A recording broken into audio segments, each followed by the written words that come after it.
Hey everybody, it's Joe back, bringing in the next panel of with Bobby Nash. Bobby's got two panels today. First one's coming up right now, and the next one will be at 7 o'clock tonight because the cosplay panel was canceled. We didn't have any entries for it, so we won't be having the cosplay thing tonight. So Bobby's going to fill in for that. But coming up now is Bobby Nash. What are you doing over there? You need to be over there. Hey, Yeah. there we go. How's it going, Joe? All right. You've got two panels, and I've got them confused. So which one is this? This is the one we're calling. So I've published something. Now what? I figured we would. Yeah, you know what? I'm flexible. If anybody has questions, we'll answer them. Hopefully, we'll get some folks in here with some good questions, and all right, we'll be good to go. All right. Yeah, go ahead and start entering your questions. Let me throw that banner up. Enter your questions in the chat box now, and we will start answering. I'm going to bow out because, Bobby, like I said, you get to run. It's your panel. It's your hour. You do it your way. Okay. Sounds good. So I should see questions will pop up in the comment section. Yeah, it'll pop up in the comment section, and I'll bring it up on screen for you to awesome. address. Okay. All right. Hey, we're using StreamYard. We're using it to its limit. That's good. Yeah. So, all right. Well, thank you. So right. An hour. We got an hour here. About 50 till about 55. Okay. Let me know when to stop talking. We'll go from there. I'll throw a scroll. All right. Well, hello everyone. Thank you so much for coming to the panel. I'm Bobby Nash. I'm your host for the hour. A little about me, I guess, to start while folks are coming in. My name is Bobby Nash. As I said, I'm an author. You can see a couple of the posters on the wall behind me. These are from some of the books I've worked on. Lance Star, Domino Lady, the Snow series. I have a few others here I can show off. I wrote a novel called Suicide Bomb, where I kill a lot of people in very interesting and creative ways, which was a lot of fun. My latest book is called In the Wind. It is an action thriller with a mystery component. I'm very proud of this one as well. Night Vale, Crisis at the Crossroads of Infinity. This is a media tie-in. Night Vale is part of the AC Comics universe. She's had her own series. She appears in a book called Femme Force. I fell in love with this character in 1987, I think it was. I was in high school, and I read a couple of comics of her. She was fairly new at the time, and I remember telling a friend of mine that I was like, one day I want to write this character. She is so cool. I want to write her. It took me 30 some years, but I did finally get to write the character in this novel. And coincidentally, it won a Pulp Factory Award this year for Best Novel, which was a nice surprise for me. And I was very, very honored by that. So that's me. If anyone's here, if we have questions, I am happy to, I can pontificate for an hour, no problem. But if you have questions, that's better. So, and we have one. All right. Chris Walker. Hi, Chris. Thanks for joining us. Chris asks, how do you go about getting a cover for a book? There's a couple of ways to go about it. It depends on what you're doing. If you're working for a publisher, most of the time they handle that and you have little to no say in it. Because that's part of what the publisher brings to the process. They will design the cover. Sometimes they will ask your input, sometimes they don't.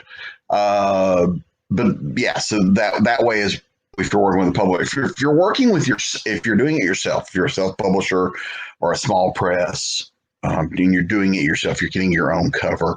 There are multiple ways to do it. Obviously, if you can do it yourself, that's obviously a way to go. I I cannot do them all myself. I do not paint or draw as well as any of these posters here on the back. Um, but there are different types of covers too. So the first thing you should do is decide what type of cover your book needs. I brought some examples just in case we had questions. When it comes to covers, for book covers, and I'm talking novel covers here, but this works for comic covers, movie covers, etc. There are different methods. Obviously, what you can see on the posters behind me, these are very action oriented, very beautifully painted and drawn covers.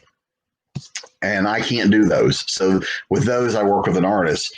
But there are some things that I can do. Like I do have some experience doing production work. So like I did the cover to Suicide Bomb, which is a more of a design cover as opposed to a painted or designed cover that way. The Snow Book, as you can see behind me, Dennis Calero did this particular cover, which is absolutely beautiful. And the only thing that I did from it in the original, it had a couple of his other design pieces we took out just to make it fit the cover better. So I did I played with the image, but to design the cover. Sorry, I don't have a lot of space on my desk. Evil Ways, this version of Evil Ways is also very similar. I did everything on this except sorry, I'm doing it backwards here, the blood splatter and the blood outline of a person. I had artist Mark Maddox did those for me, did that design element, which was pretty simple. And as you can see, it works pretty good here. Book 2, Evil Intent, is in progress now, and it will feature this same design to brand it. So, except the difference will be instead of a blood outline, it'll be a bloody outline of the United States because the villain is a domestic terrorist. So that's who they're fighting in the sequel. All right. We got another question coming in from Richard Ewell. Yeah. If you could write for any comic book for Marvel, which would it be, and which villain would you put in it? Ooh, I would love to write the Fantastic Four at least once. As for villain, ooh, that's toughy. I would probably want to create my own villain for the first story. Create something new. Certainly the Fantastic Four have a slew of incredible villains. The Super Skrull would be fun to play with. Everybody says Doctor Doom, so I would hold off for that if I was given the reins. I'd say let's wait on Doom for a bit. Let's try something else and then bring him in later. Super Skrull would probably be near the top of my list. Super Skrull's a very cool villain. But yes, big huge Fantastic Four fan. I would love to write them. And Charles F. Millhouse says, "Good afternoon, Bobby." Hi, Charles. How's it going? Charles is also a writer. For those who don't know Charles, Charles writes the Captain Hawkland series as well as other series for his publishing company, Stormgate Press. You'll be seeing a lot of Charles and I in the next month, probably, as we start promoting Pulp Reality #1, which is a magazine that Stormgate Press is putting out. And we both have stories in it. Charles is the editor, and we both have stories in it. And I was very honored. I'm writing the first team up between Charles's Captain Hawkland and my character, Lance Starr, who you saw on the wall. Oops, the wall back there. And so it's the first team up between these two Pulp Aviator characters, which was a ton of fun to write. So that should be out on December 1st.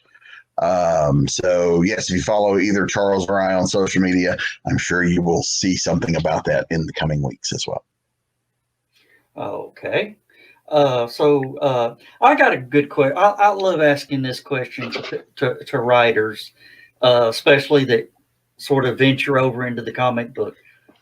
What villain, what comic book character would you like to write, and how would you change them? Oh man, yeah. See, because I started in comics. Comics was my first love. I mean, my first professional writing gig was writing a comic. Um, you know, this is one that changes from time to time. So it just depends on the day you ask me. But I would love to write Thor. I think Marvel's Thor would be a lot of fun to write. I'm a big fan of, the Thor fighting big monsters and all is cool, but I love the cosmic Thor story. So I would love to like get Thor back out, you have him in space doing something for a little while. Um, I'm not sure how I would change the character. That's generally not the first thing I think of when I take on a book, an existing character. Because I'm not always a fan of that. So many writers come on, and the very first story they do is that everything you know is a lie. And I'm not a fan of that story just because I think it's been done to death. So I probably wouldn't just go for drastic changes. But certainly there are things that happen in books that you're a fan of this or a fan of that, and you want to get back to or whatever. I know in I'm not a big fan of the whole Thor having a secret identity and being Don Blake. When Walt Simonson got rid of that in the 80s, that I thought that was a great thing. It made the character more interesting and not just like every other superhero character who was someone else until danger struck. So I would probably stick with something like that. Okay. I'm trying to get John's attention over on the green room real quick. Just going to send him a quick message. All right. Well, I see that Ruth Jackson said something to in the comments about her daughters educating her about Night Vale. I have a feeling this is not the same Night Vale her daughters are talking about. There is a Night Vale that's, I guess, a podcast or a game, or I'm not as familiar with that one, but it's this one's a comic character that predated that, and she appeared in the mid to late 80s. And different character, but both are still fun. All right. Of course, she also was saying something about shameless plug for her daughter, who is a artist now, just graduated. Nice. All right. I'm trying to get John to come and fill in for me for just a minute. Okay, no problem. Yeah. All right, I'll be right back. Okay.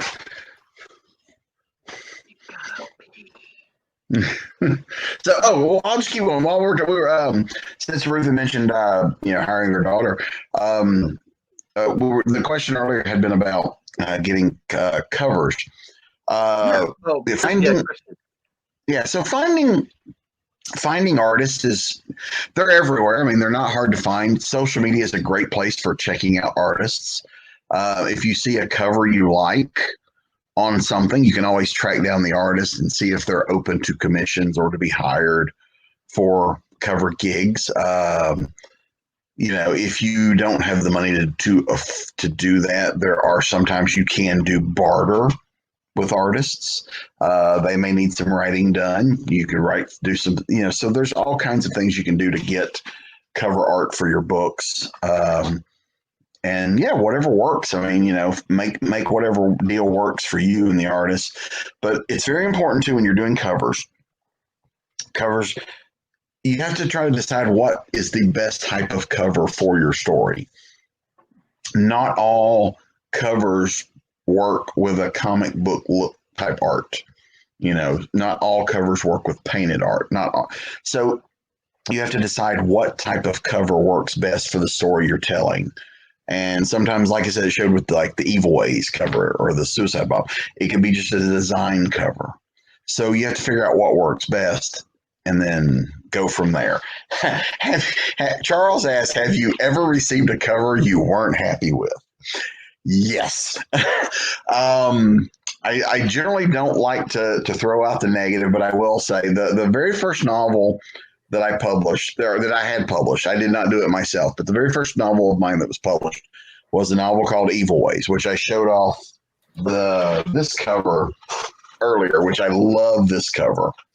I don't have one handy, sorry, but the original publisher who bought the book the first time, they had asked for if we had any ideas for the cover. And so a lot of this story, it's very moody, atmospheric horror thriller that takes place. A lot of it takes place in a state park. So I went out and I climbed in some trees and I took photos in the winter, no leaves, mostly just the branches of, tree limbs and up close and made them all black. And I layered them over each other and put this deep red behind it, gave it this very moody, atmospheric look, and then put the title over it. And they said, okay, thank you. And so when the book comes out, the book has a light brown cover with pink and tan dots on it and the word Evil Ways in pink. And I absolutely hated it. There was nothing I could do about it, but I absolutely hated it. And I lived with that cover for 7 years. And when my contract was over, and I went to re-release it, the very first thing I did was get a new cover. I bet. All right. So, now, how did they goof up your cover between what you sent them and what you got back? Probably because they didn't really care what I sent them. I think it was, I talked to some other people who were working with the publisher who thankfully isn't around anymore. And they were like, yeah, they do what they want. And it was my first published experience with a novel. I'd been published in comics before. It was the first time I'd ever had anything done with novels. And so I learned a lot from the experience because they were an absolutely terrible publisher. But I had a book in my hand. So I used that book to get work for other publishers while I waited out my contract, which is part of the reason that the sequel to Evil Ways is going to come out next year. 13 years after the original. So yeah. Because if I'd have done it, they had first right of refusal during my contract period. So I shelved the sequel for a while. Yeah. Chris Walker just asked something about that, something he didn't think about before. When you get the publishing rights back, what do you do then? Well, with what I did with Evil Ways, I took Evil Ways and I had no intention of doing my own. I didn't want to be a self-publisher. It's not what I wanted to do. Plus, back in those days, it wasn't as well accepted as it is today, and so you were kind of looked down on if you self-published. Self-publishing at that point meant, oh, you're not good enough to get hired by a real publisher. So when I got my rights back to Evil Ways, I shopped it around to other publishers, and I actually found a publisher that was interested, and we were in the negotiations and we were talking, and they sent me an email and said, here's the mock-up of the cover we're going to do. And I went, well, that cover sucks about as much as the other cover did. I can't. We've got to do a different cover. And the cover turned out to be the hill they wanted to die on, because they were like, nope, we will not do a different cover. It'll be this. And I'm like, then it won't be on my book. And so we ended negotiations, all friendly and professional, like, making it sound worse than it is here. So I was like, do I want to go through this process again, try to find another publisher, or do I want to just put it out through at that point it was Create Space where you could just make it all, print on demand. So I said, just to get it back out, I'll do that.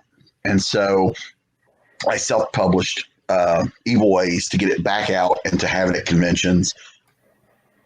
There was an ebook that we made of it, and so which turned out to be great because now I have control over it. I can do whatever I want with it, and it also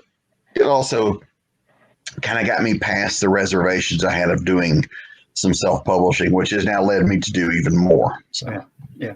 Carl Whitzman, you may know that guy. Said we had a lady come to a writer's meeting that paid to get her book published, and it was horrible, all messed up, and she ended up with 500 copies in her garage. And I he have says heard that- stories. Yeah,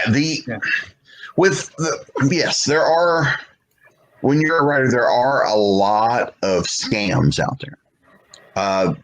What that sounds like is vanity publishing, where it's like, you pay us, we'll put your book together, and then you buy it from us and you can sell it. And that's, publishers, agents, they get paid per sale. Just like writers, we get paid by the number of books sold. So if your book doesn't sell, you don't make money. If your book sells well, you make money. The difference between me and Stephen King, we make about the same thing per book sale. Our profit is about the same thing. The difference is he sells 10 million copies on the day his book is released. I maybe sell 100 or two. So 2 million copies. No, 100 or two. No, 100 or 200. No. I would be thrilled with 1 million copies. Oh, But but no. No, after 15 years of Evil Ways, it still hasn't sold. It hasn't even reached 1 million copies selling it for 15 years. So yeah, but the way, or they get paid when books sell, just like I get paid when books sells. That's why you see authors out promoting their books. We only get paid, when people buy books or ebooks or whatever. And so, so if someone is, there's an old saying that money always flows toward the talent. And so any publisher that wants you to pay to be published is technically they're not a real publisher. Yeah. They are a vanity press. Yeah. Now, there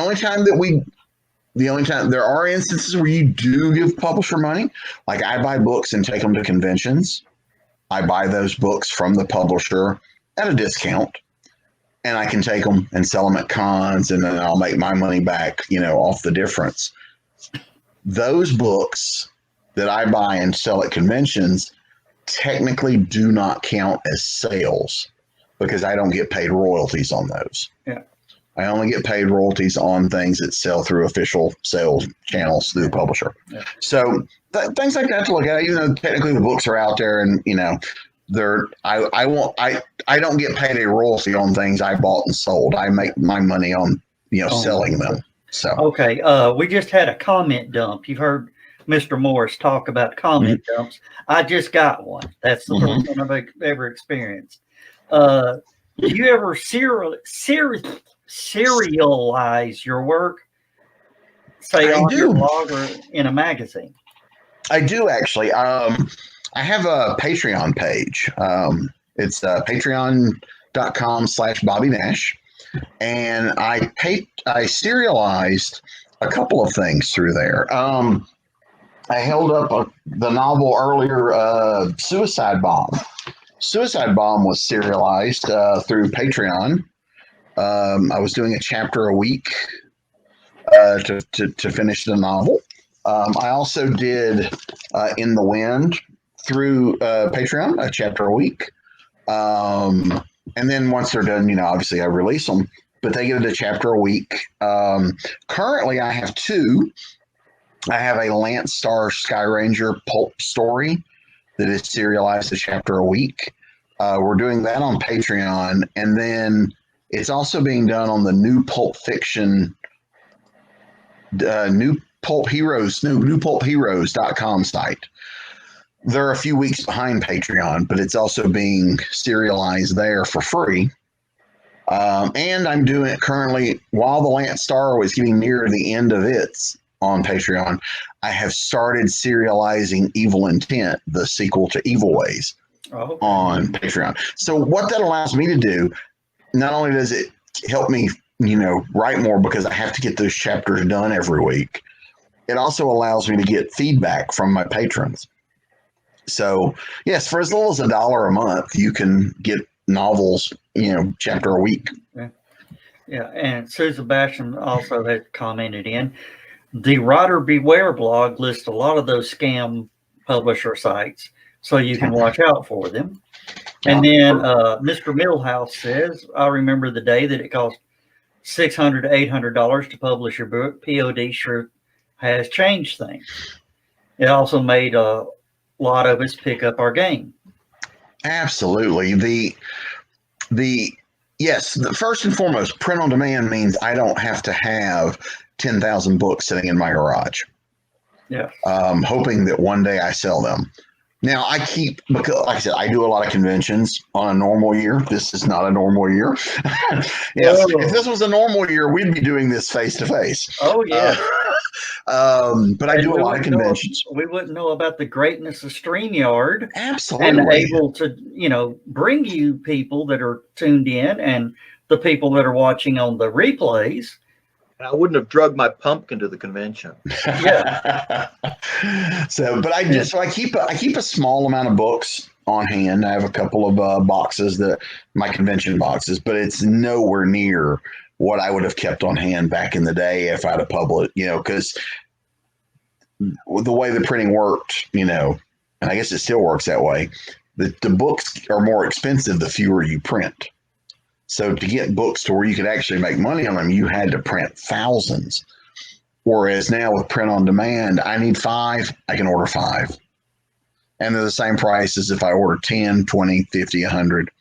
So I can go, okay, I got a con. Now you have to wait. It takes a good three weeks to get books when you order them.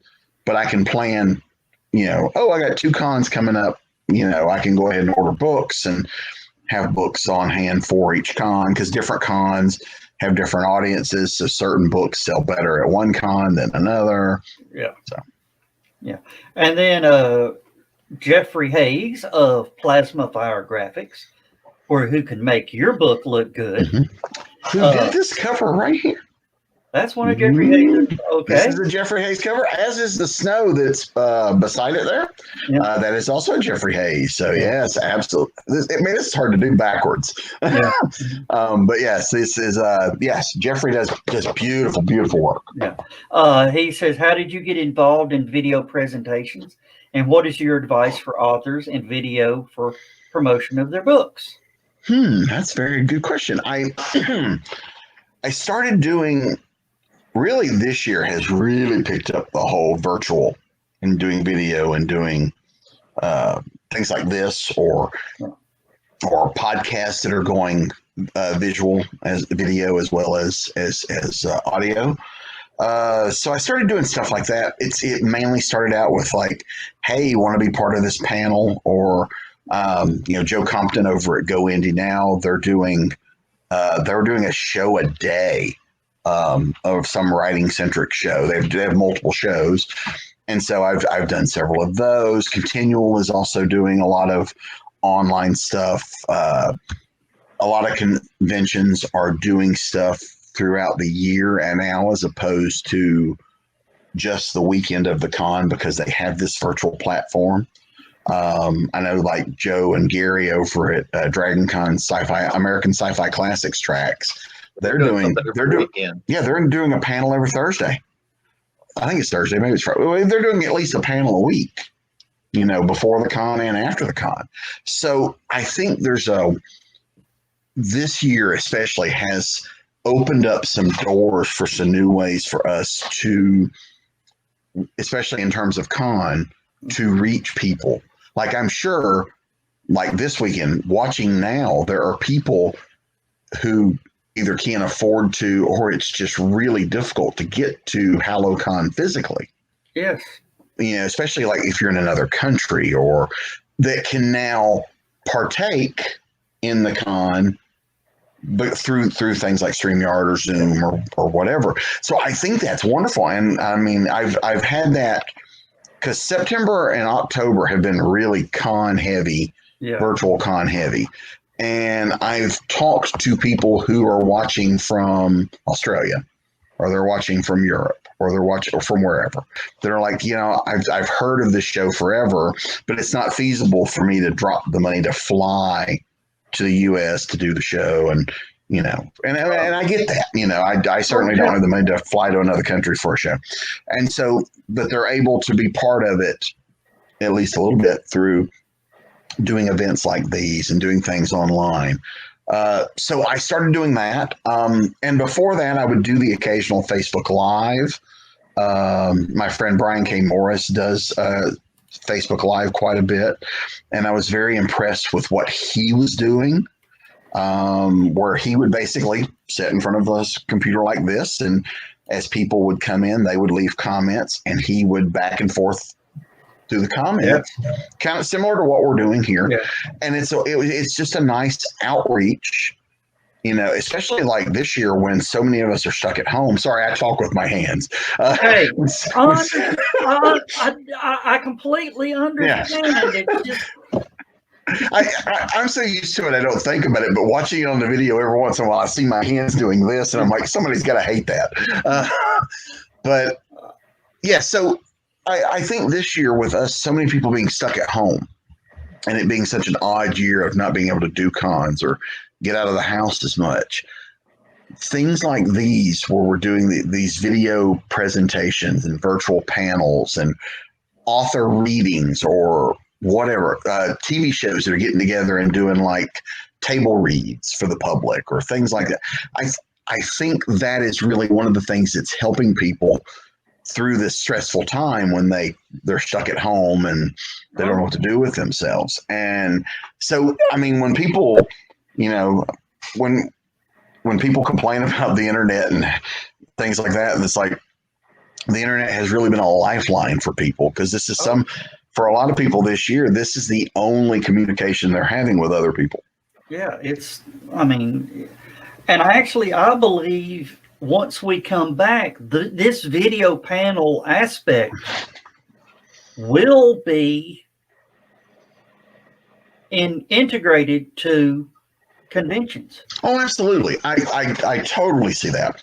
I mean, even if we're there live, there's nothing that says we can't set up something like this in the room. Yes, and broadcast the panel. You know, I've seen some conventions where they've set up the virtual dealer's room where you can order, you're not there, but you can order books from anybody that you can see their table and order books that they'll ship you after the con's over. I certainly would love to see that going, because, you know, as a creator, when I'm at a con, I mean, because I promote the con beforehand. When I'm at the con, I'm generally taking pictures and posting those and having a great time at the con. You wish you were here, blah, blah, blah. And then after it, you know, we're talking about how much fun we had at the con. So I certainly would love, I mean, while people are seeing me talk about, here's my table, you know, it'd be great if people go, ooh, I want that book. Click, you know. So there's ways. And I'm looking into things as a creator that I can do. But I've also, in talking with cons, I know people that run the cons are thinking of things. Yeah. And I'm sure you are as well. I'm sure you're looking at these going, how can we integrate this? Yeah. And speaking of virtual vendor halls, I'll change the scroll down here. We have a virtual vendors hall at HallowCon.com. You know, please go support these vendors, because they're helping support this broadcast this weekend.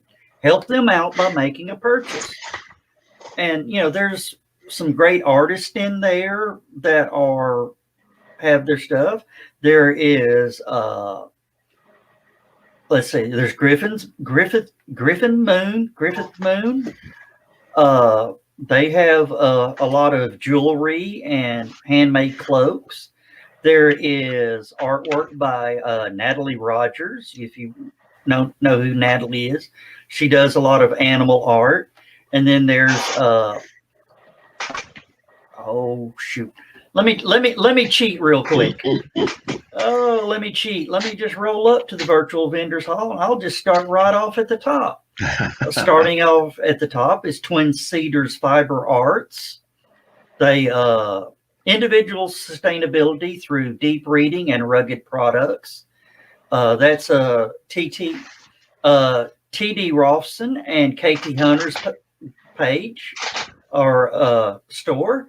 There's the HallowCon merch store where you can get all your Visions of Fear stuff.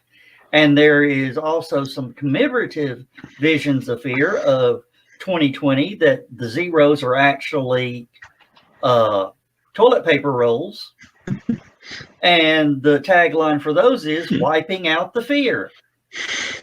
And then there's Griffin's Moon, Immortal Impressions, who do a lot of 3D printing and stuff like that.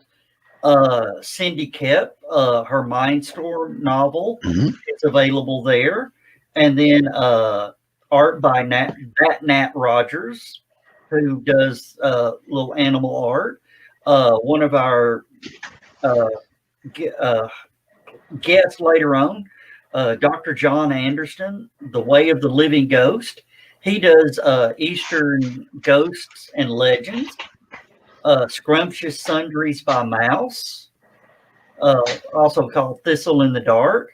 And then there's an editor in there called Lee Hogan, who, has a thing. I think I saw it on here. Her price, right. Of course, it's right there. She just charges a penny a word to edit, which is, that sounds fairly reasonable. Yeah. But yeah, that's some of our virtual vendors virtual vendors. But yeah, we'll roll back up to your page to get. But yeah, I do see. I mean, there's a lot of good that these virtual things can do, like especially when it's like before the con. You want to meet some of our guests before the con, do a little interview, so people know, can get to know your guests or know your vendors, or you can do. I mean, the sky's the limit. I mean, really, the only thing holding us back is our imagination at this point. Yeah. And so I definitely see this sort of thing continuing. I fully expect to see new conventions come that are virtual only conventions. Yeah. It's going to happen. And it's great. Like anything that helps us get the word out and gets, connects fans together is a good thing. And Carl Whitzman, added in here, online sessions won't go away. No, I don't think so. No. Actually, the online session, if properly placed into a platform, can be there forever. Mm-hmm. So, there's also, I mean, even just outside of the conventions, I mean, I was talking to a friend the other day, and we just were, we were like typing back and forth. And it's like, you know what? Hang on a second. We just hopped on Zoom and talked to each other. Yeah. And it's like, hey, I'm in a house by myself all day, in a room by myself all day. So it is nice to occasionally see other people. See a human and actually hear, actually use your ears instead of your fingers and eyeballs. Mm-hmm. Exactly. So that's nice. I mean, things like that, imagine had this pandemic happened in 1982. It would have killed the industry. It would because we didn't have this plan B. So yeah, I mean, this has been, or just roll it to the year 2000, mm-hmm. or 2010. I don't think it. I mean, it gave a hard hit on the industry, but I think the video at least kept the convention industry almost viable with the chance to come back. Yeah. And Susan Basham also added the virtual might allow for a wider range of guests if they don't have to pay for the travel. Mm-hmm. Well, I know, like at DragonCon this year, they were doing interviews with guests that they normally, for whatever reason, can't come to Atlanta. Yeah. So I mean, there's all kinds of opportunities, and I'm curious to see what's going to happen. I like I said, I suspect a lot of conventions are going to integrate this into their physical, as well. I think Chris calls them hybrid conventions, which is a very good term. I don't see it going away. I think, and I think the cons that really find a clever way to use this, I think, are going to have a little extra success because they're going to reach that audience that likes this format this year. Oh There yeah. are a lot of people that I meet that go, man, I'd love to go to cons, but I can't take the crowds. Here's an option. So so I think I agree. I think these type of things will continue. And Carl Witzman also says, and the virtual will get mentioned in future in-person events. See my interview on YouTube from 2020 at the HallowCon. Absolutely, because now, yes, you have these things last forever. So you're going to, and you know what? Next year, especially at this time next year, right before HallowCon, you're going to start getting those Facebook 1 year ago today reminders, and it's like, oh yeah, or I'm going to be next year when I'm like, I'm going to be at HallowCon 2021. Here, check out my panels from last year's show. Yeah, and one thing that I'm actually going to do, which is a wonderful thing, again, I'm going to tout StreamYard, and I'll tell you why again after that, is you can download your videos, and then I can break each one of them up and post each one of them. We're running 4-hour blocks on here. I can post each hour block of panels to YouTube, and it's there forever and labeled as that one. Yeah. And one of the reasons I'm sort of touting StreamYard, you probably missed our opening ceremonies. Yes, we were on the road. We had a representative from StreamYard at the opening ceremonies. Very nice.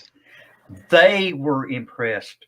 We impressed StreamYard with what we're doing, how we're doing it, and even showed them a few tricks they didn't know StreamYard could do. Well, one of our favorite, we told the lady, they said, yeah, we discovered a bug in StreamYard last night. You could see panic. Got about this big, She was in full panic mode, and I'm gonna show you what I did. Look at my microphone. Can you see my microphone in the screen? I can magically change the color of my microphone. I don't like blue. I want it green. My microphone is now green. Yeah. It's a bug in the green screen program. When you turn the opacity down to 0 and have a green screen running, it's green. We discovered that by accident because our news director for Stupid O'Clock had green stuff. Everything, he goes, it's blue. I said, Lewis, it's emerald green. And he goes, I'll prove it to you. He took a picture of it, showed it on his phone. It was emerald green. He's going, and then it was actually John that figured out the problem. It was the blue. I told him it was the blue screen, green screen, and everybody, no, that won't work. And then they went and played around with it. And Skunk turned down the opacity level, I guess. Figured out the opacity level at 0. And it's like, damn, John's right. Hello. Ain't technology grand.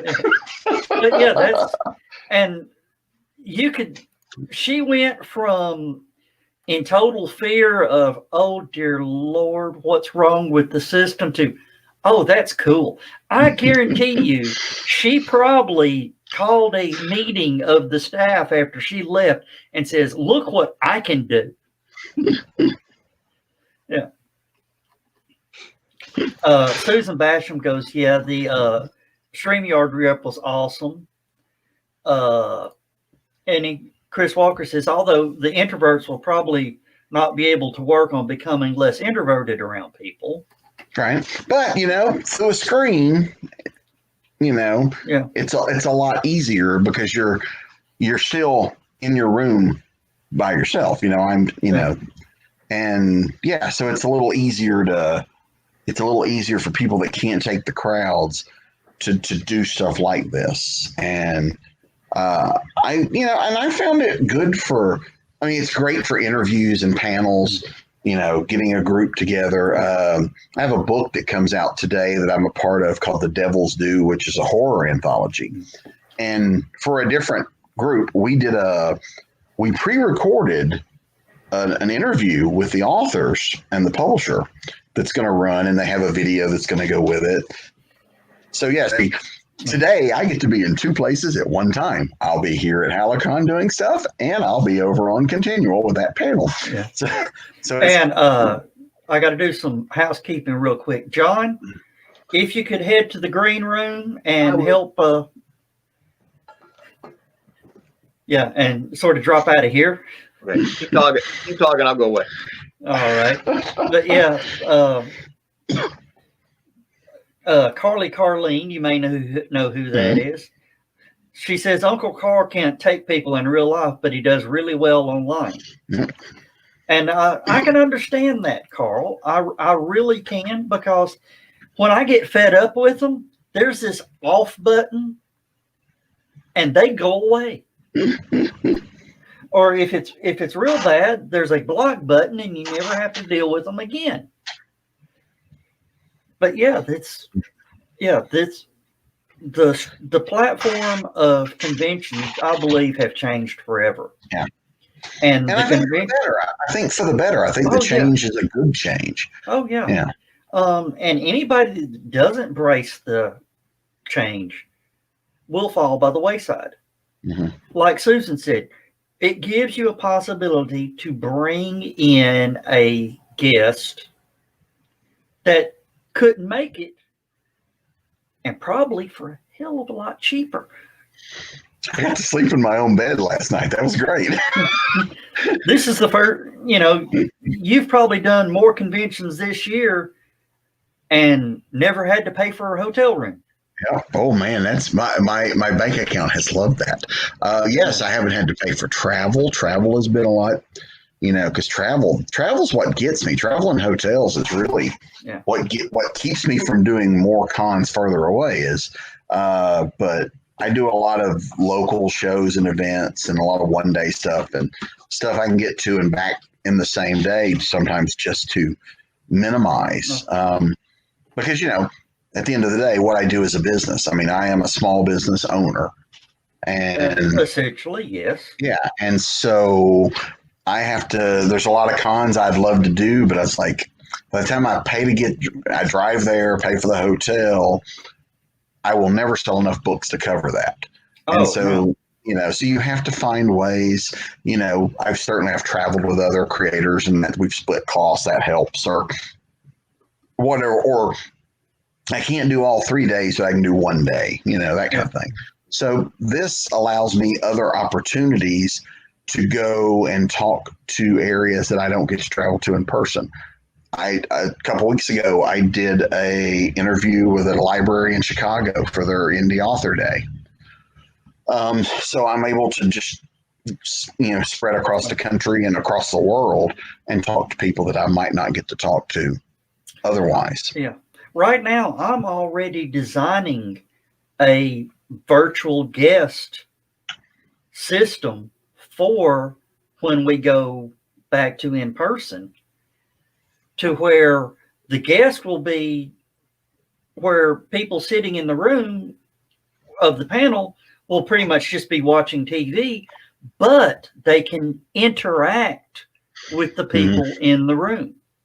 Oh, absolutely. Yeah. Because you can I had a friend of mine did that. He ran a panel. They had a guest the guest had to cancel in person, but the guest said, I can still do the panel online. And so they set it up in the room and they had someone hosting the panel. And, it was a setup similar to this, and they had it set so that the laptop was connected to the video screen, the big screen, so they could put the guest image up on the wall, and then they could turn them, they turned the laptop so the guest could, from her computer, the guest could see the audience. Yeah. And so they could all see each other, and the audience could then ask, because they had a microphone, and the audience could ask the guest questions, and they still had their back and forth. The only difference was she just wasn't in the room. Yeah. All right. So, We are into the last 5 minutes of the panel. Our next guest is sitting backstage, looking quite dapper, I might add. Uh, Carl Witzman says the most important thing of the whole panel. You need to push your books, and of course, scrolling across the bottom, it says check out Bobby's website and social media, BobbyNash.com, ben-books.com, and your Facebook author, Awesome. Bobby Nash. Yep. So, what great books do you have available for those places? Well, as you can see behind me, the Domino Lady, Lance Star, and Snow. Snow is a series, as an action adventure series that's doing pretty well right now. I'm working on book 6 right now. It's a novella series. We have big plans for Snow in 2021, so you might want to stick around for that. I talked about In the Wind earlier. It has that beautiful Jeffrey Hayes cover. This is the first in a series of also novellas that are mysteries featuring Sheriff Tom Myers of the fictional Summersville, Georgia, which appeared in my novels Evil Ways and Deadly Games. So I've kind of created this little interconnected Ben Books universe of characters that could cross over. Now you said fictional Somerville, Georgia? Yes, Summersville, not the one that's real. It's a different okay, one. Spelled differently, spelled completely differently. Okay, yeah. Okay, all right, continue. Yeah, so it's there's a lot of action and thrills and mystery in those, and a lot of crime and punishment and action and things that I enjoy doing. I also write sci-fi and pulp and horror and things like that as well. But yeah, but there's a lot of focus going into 2021 on Snow and Sheriff Myers, Evil Intent, things like that. So, but I'm doing stuff for other publishers as well. So there's more of that coming. And we mentioned The Devil's Due is out today. Pulp Reality is coming out in December. I'm doing a series called Hunter Houston Horror Hunter, which is a horror comedy that'll be out in 2021. So yeah, lots of stuff. Swing by, check out any of the websites. All the information's there. Visit me on social media. I'm author Bobby Nash on Facebook. I'm at Bobby Nash on Twitter, and I'm Bobby Nash Writes on Instagram. All right. Well, Bobby, you have access to the private chat, right? I think so. It should be up where you. Okay, yes, I see it. We did something horrible, and I want you to help us correct that problem. Okay. If you read it. Let's see. Okay. Yeah. We'd like to wish a very, very happy birthday to Robin. Today is her birthday on Halloween, and she gets an extra hour of her birthday today. How cool is that? Yeah. Her birthday's an extra. No, that's next year. She gets the extra hour of birthday. Well, but doesn't time switch back tonight? Well, at 2 a.m., so it's already the next day. But she still has an extra hour. For those of us that don't go to bed till like 4 in the morning, 2 a.m. is today. I know. It's until you lay your head on the pillow. Yeah, exactly. So and I was even on the stream with Robin. So Robin, I do apologize. Happy birthday to you, and hopefully you enjoy the rest of the con. And sorry that I jumped in on you, Bobby. Oh, no problem. Right. No problem. All right. We got.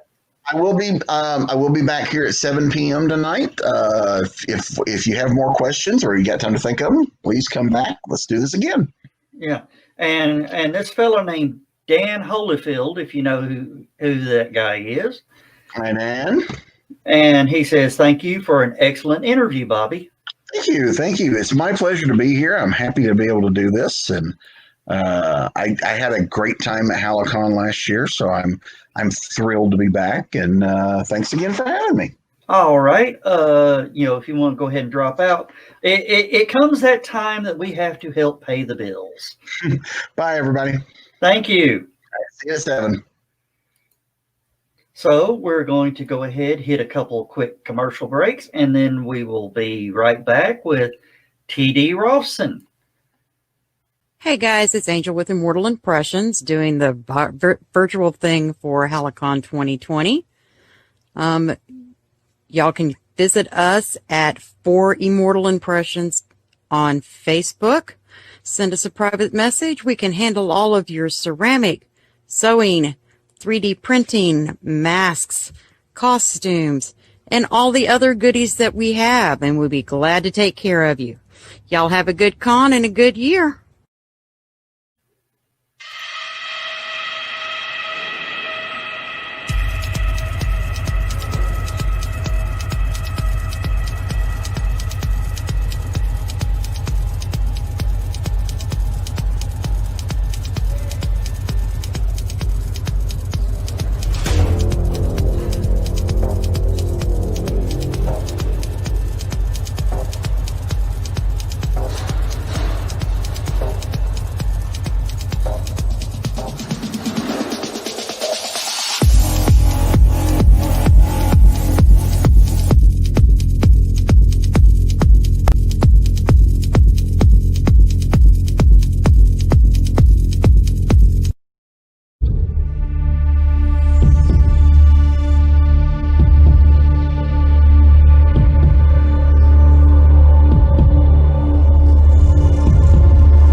Dr. Megan McAllister was already pretty unusual when she encountered the man in the black suit that night.